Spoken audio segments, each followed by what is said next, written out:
On very thin ice is the best way to describe Thai Airways. While they aren't as dire financially like Sri Lankan Airlines, they're also not exactly in the pink of health. While the airline tries to maintain its head above water, the responsibility of elevating a mediocre product falls onto the heavy shoulders of these cabin crew members. And sometimes, when they get tired, the ice beneath just cracks and we all get thrown into the icy waters.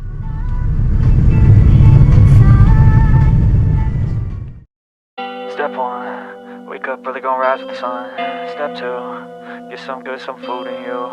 Step 3, think real hard about what you wanna be. Step 4, everybody just do your thing. Wake up, today's gonna be a good day. Wake up, today's gonna be a good day. Wake up, today's gonna be a good day. Wake up, today's gonna be a good day. Wake up, today's gonna be a good day. Wake up. G'day guys, and welcome back to my video, and I'm coming to you from Suvarnabhumi Airport here in Bangkok, Thailand. I've just gotten off a flight from Taipei and I'm now here at the Royal Silk Lounge at the Sea Concourse.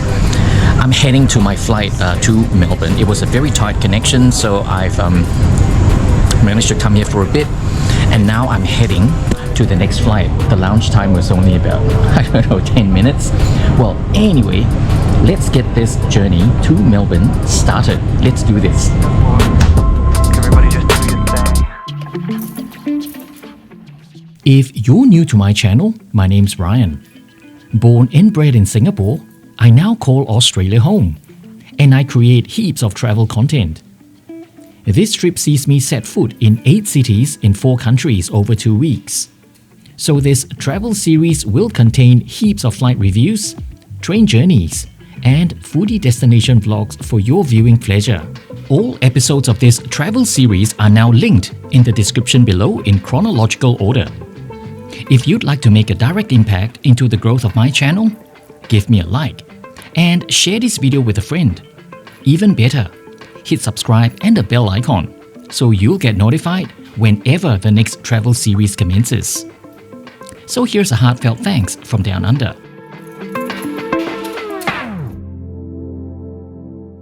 For passengers lucky enough, Thai Airways lounges at Suvarnabhumi Airport are some of the best in the region, simply because of their excellent catering and conducive, comforting environment.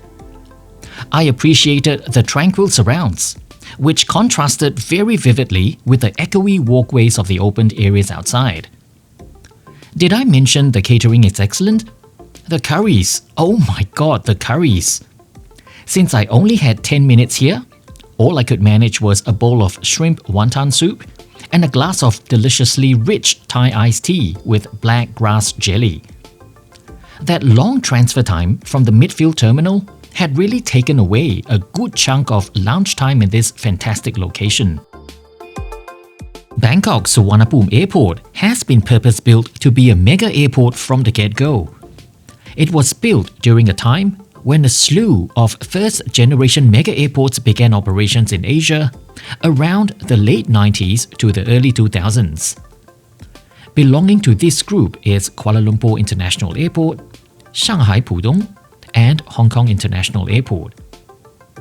In the last 2 decades, more of these mega airports have been constructed, mostly in China. Today, Suvarnabhumi continues to feed Thailand's heaving tourist arrivals, and in 2024, over 62 million passenger movements were recorded, making this one of the world's busiest international airports. There was really no waiting at the boarding lounge because boarding was announced the moment I walked in. Group number 1 consisted of high-tiered flyers of Royal Orchid Plus, Star Alliance, and business class passengers. As much as I appreciated the architecture of Suvarnabhumi Airport, the windows don't really give you a good view of the aircraft you'd be flying on.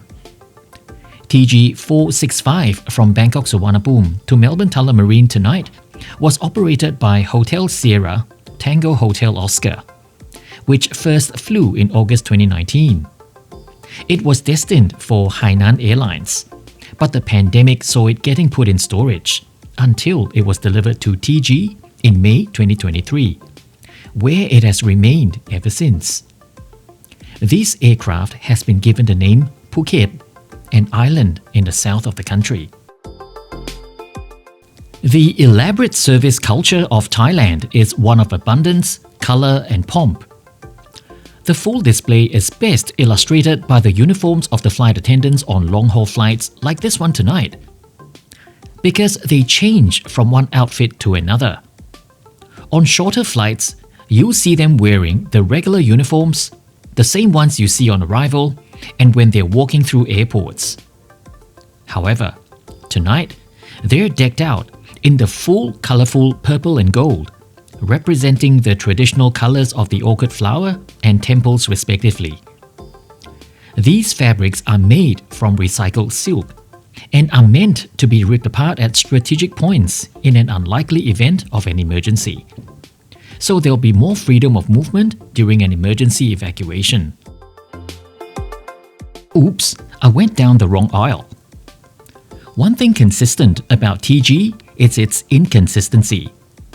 Their fleet of A350s come in 3 different configurations. Tonight's flight was operated by the Collins Aerospace Super Diamond configuration, housing 33 business class seats between doors 1 and 2.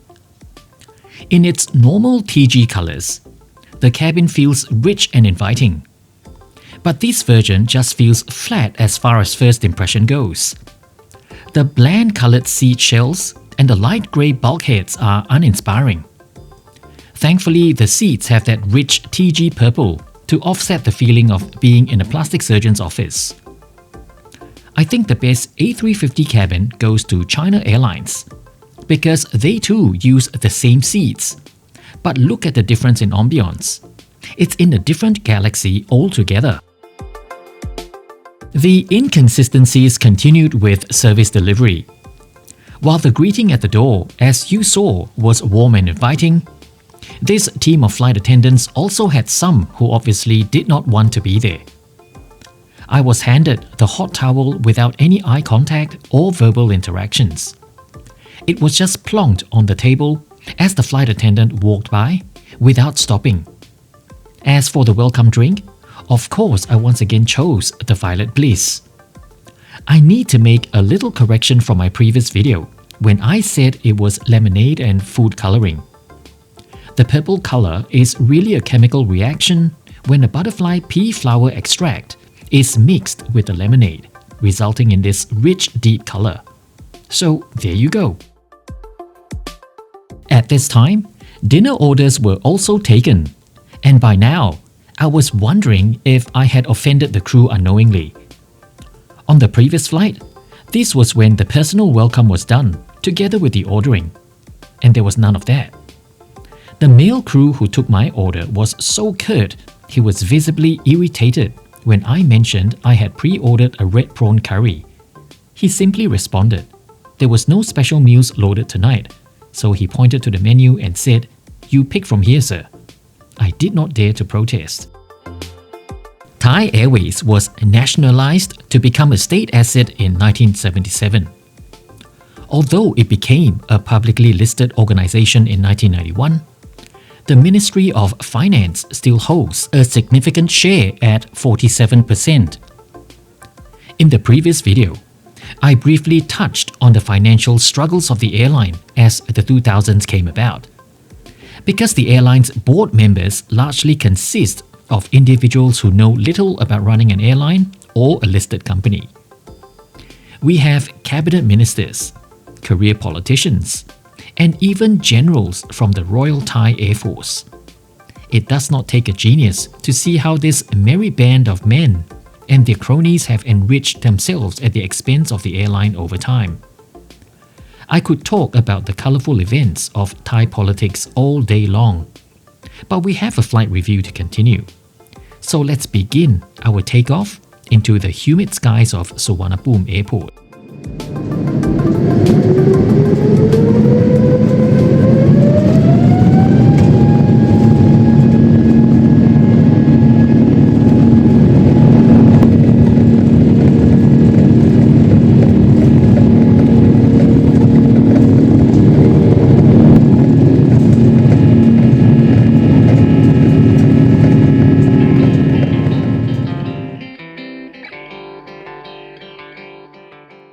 This takeoff from runway 20L meant there was very little deviation from our southerly heading.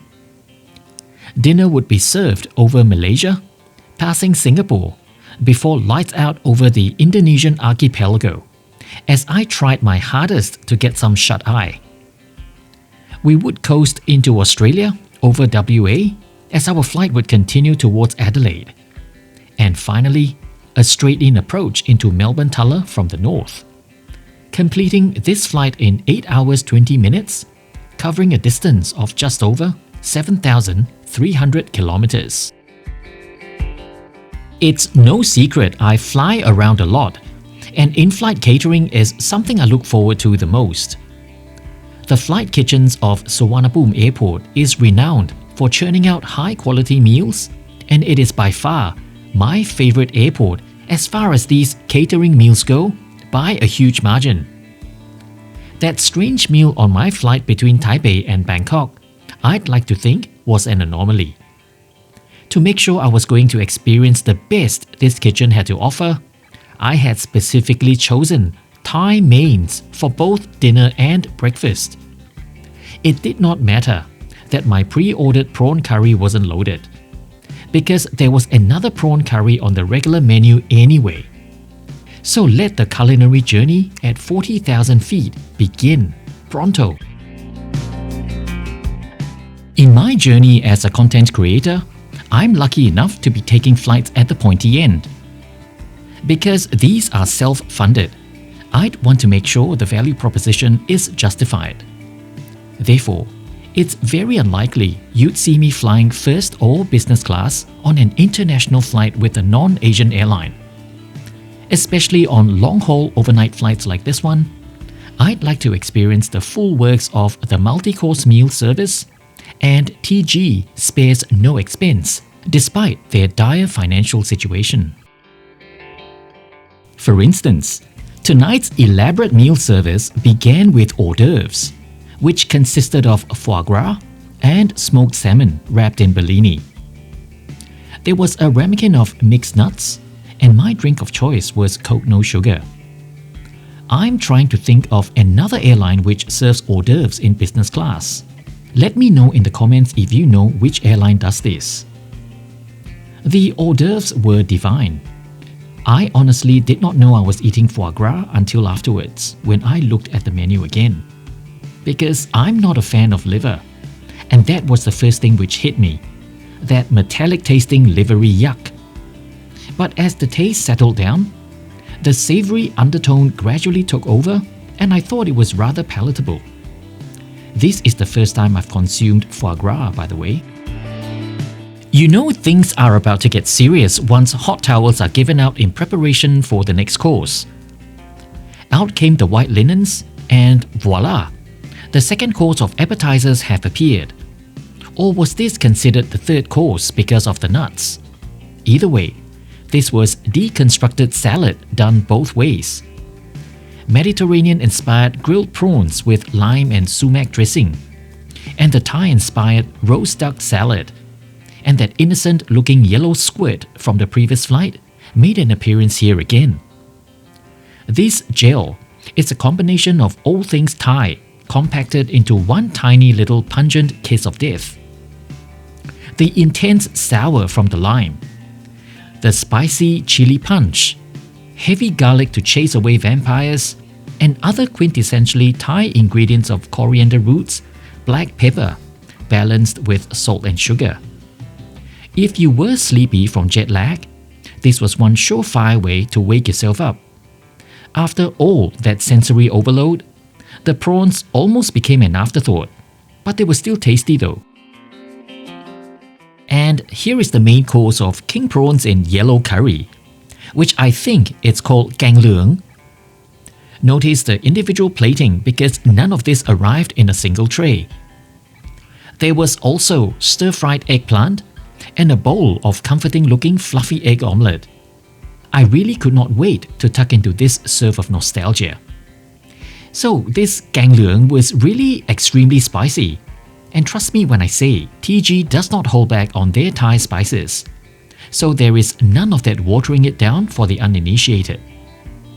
The crunchy king prawns bathed in this luscious rich gravy was everything. I did not care if the coconut milk went straight to my hips. The eggplant tasted very homely, which was well appreciated. And to round everything off, the savory egg omelette. This was definitely a trip back to my relatives' homes and their fragrant kitchens in Bangkok. By now, I was stuffed to the gills, but TG wasn't done because dinner was set to continue. As one of the flight attendants cleared my plates, she began a conversation about where I was coming from and going to, and my appreciation for pungent Thai curries, which we both agreed it was incredibly tough to find in the great southern continent I now call home. I then asked for everything to be taken away, but she insisted I finish with dessert. And that was how I had a beautiful bowl of coconut panna cotta. The in-flight kitchen's attention to detail was just amazing to witness. That petite flower delicately placed on the dessert was a jelly. And all that effort put into that intricate little detail, this even puts JAL to shame. Of course, the dessert went down a treat. Although there was one more course of a cheese plate, I just could not physically eat anymore at this point. Just as we left the island of Singapore behind, it was time to set the vicinity up for my attempt at getting a good night's sleep. I left the hotel in Taipei at 9 AM this morning and have been on the road non-stop right till this point. While I was physically exhausted, my mind was still pretty active, soaking in the entire experience of what has happened over the last 2 weeks journeying through Japan and Taiwan. This isn't my first rodeo with the Collins Aerospace Super Diamond seats. While they nicely convert into a flat bed, I could not get comfy. Tossing and turning all night long, I eventually gave up trying to get any shut-eye.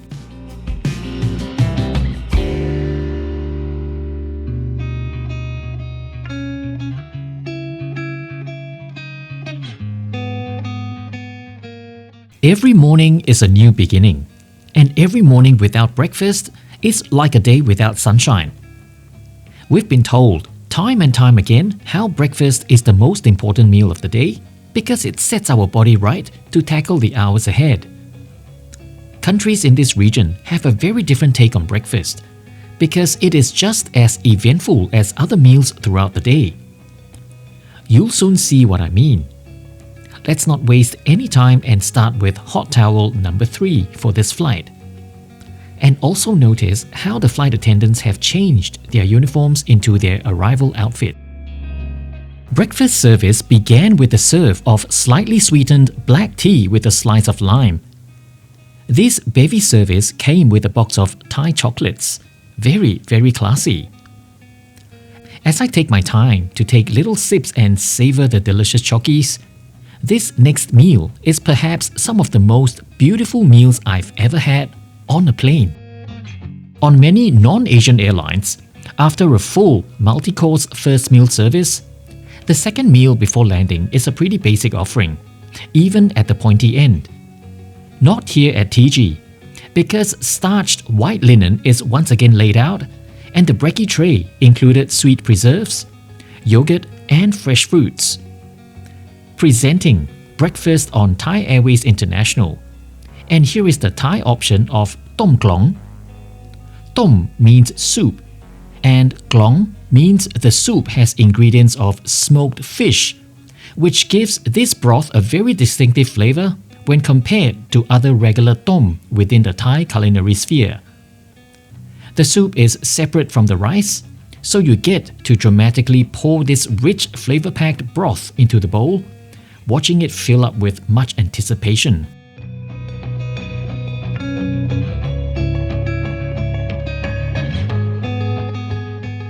Soups like these are found in everyday kitchens around Thailand.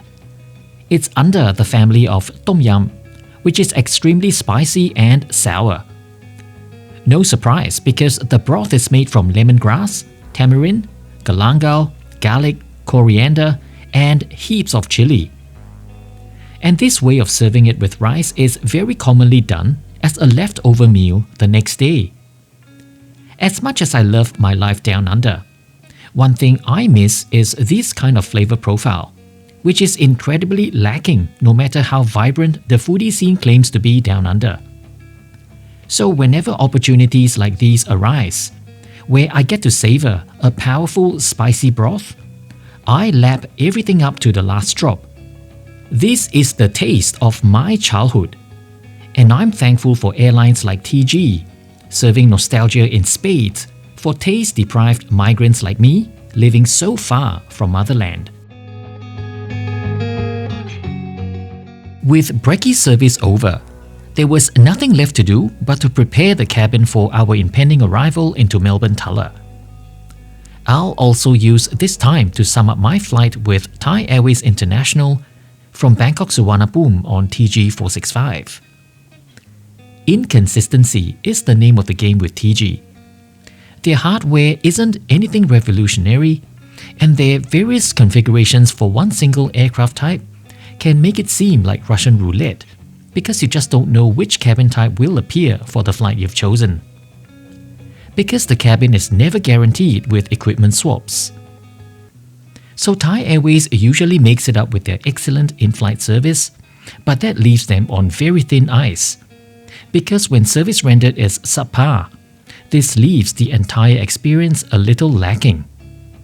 There were one or two flight attendants who were excellent, chatting with passengers during interaction, non-stop smiles and such. But the rest of the team were just on cruise control, doing the bare minimum to get by. Unlike my earlier flight from Taipei to Bangkok, there were no personal welcome and no personal thanks at the end of this flight. And that snappish flight attendant who took my meal orders in Bangkok was just sour. Thankfully, he was mostly stationed in the galley. One huge factor which did not disappoint were the meals. I always know that Suvarnabhumi Airport in-flight kitchen will deliver, especially when it revolves around Thai cuisine. The yellow prawn curry tasted exactly like what you'd find on the streets. And that breakfast, oh my god, that breakfast of tom klong. As far as I'm concerned, that's a breakfast for the champions. That chili kick opened up my pores and made my nose drip. I looked disgusting with my drippy nostrils, but I didn't care because I truly enjoyed every single bit of that catering. What exactly happened to my pre-order red prawn curry, I'll probably never know. The airline is currently in the midst of the tail end of a financial rehabilitation exercise. Their long, deep-rooted problem of corruption and mismanagement, leading to systemic losses over decades, was made worse by the pandemic. The powers that be are unwilling to bring those accused of profiteering at the airline's expense to justice, because there is always a more powerful seat above moving the chess pieces about.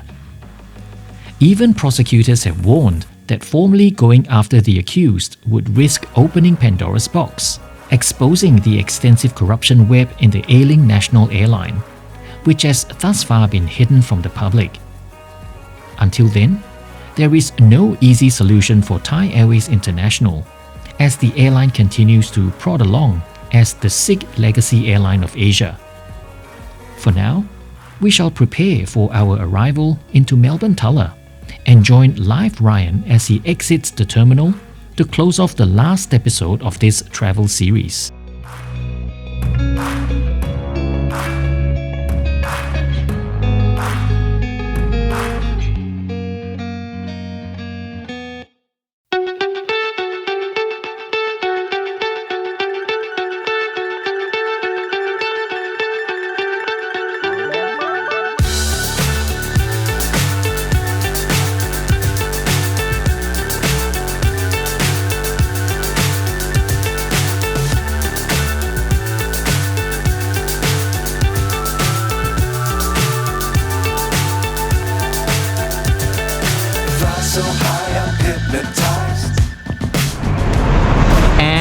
Welcome to Melbourne, guys, and that was Thai Airways for you from Bangkok Suvarnabhumi to Melbourne Tulla Marine. And that concludes my travel series, and I hope you've enjoyed whatever that I put together for you. And the rest of the episodes have now been linked in the description, so make sure you check it out if you haven't. I've chucked details of my Instagram on your screen right now, so hit me up there, chuck me a follow, so you can come along with me on my travels in real time. And of course, more importantly, do not forget to hit subscribe and the bell icon, so you'll be notified whenever the next exciting travel series comes about. In the meantime, take care all of you, and I'll see you again around soon. Bye!